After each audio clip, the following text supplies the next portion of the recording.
J'enregistre la lecture à haute voix de mon texte pour sentir mon souffle singulier, pour entendre sonner ma langue, comment elle s'incarne dans le corps de ma voix. J'ai recommencé à partager avec lui mes écrits qu'il me dit lire à la frontale, dans le noir, parce que cela me demande une grande concentration. Je cherche le souffle de ma langue. Je cherche comment dire, comment articuler, comment superposer ces fragments d'oralité. Je cherche à être à l'écoute de ce qui se dit en moi. Je cherche à le retranscrire. Je cherche à le traduire dans des mots qui seront lus et entendus par lui, par ses yeux, par ses oreilles, par sa grande bouche. C'est pour mieux te manger, mon enfant.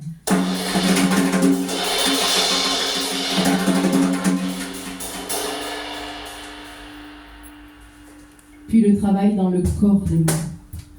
La sculpture de la matière brute. Je mords à grosses dents dans les mots de ma langue. J'en fais éclater le jus, éclabousser les sucs. Je mords jusqu'à la racine des mots. Ronge, rogne-la, rogne-la. Je cherche comment la nommer. Crisse sous mes dents des filaments de chair du mot que je cherche. J'écrase sous mes molaires, arrache de mes canines. Il se dérobe le mot, il se déchire là dans ma bouche avant même de l'avoir senti. S'efface, se fond, se dissout. Il m'échappe le mot. C'est perdu. C'est trop tard. Je reprends mon souffle. Nouvel essai.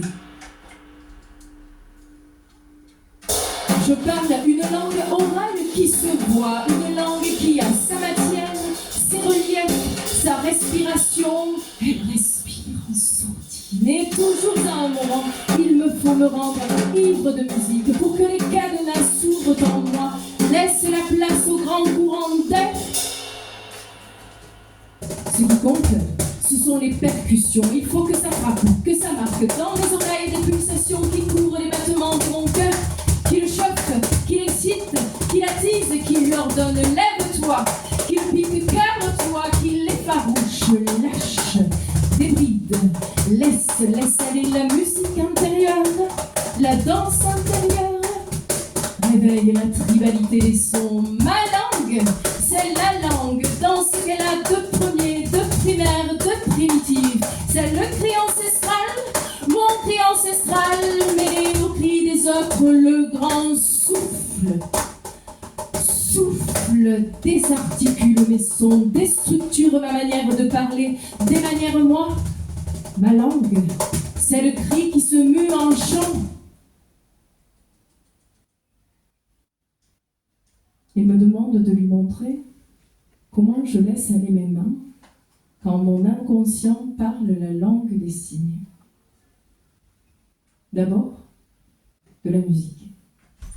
Ce qui compte, ce sont les percussions.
C'est facile.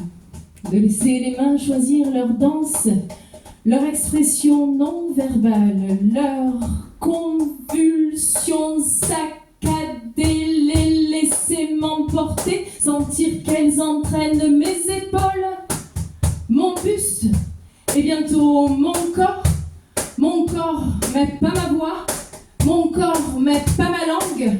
Il faut qu'il me parle pour que je retrouve le corps de ma langue.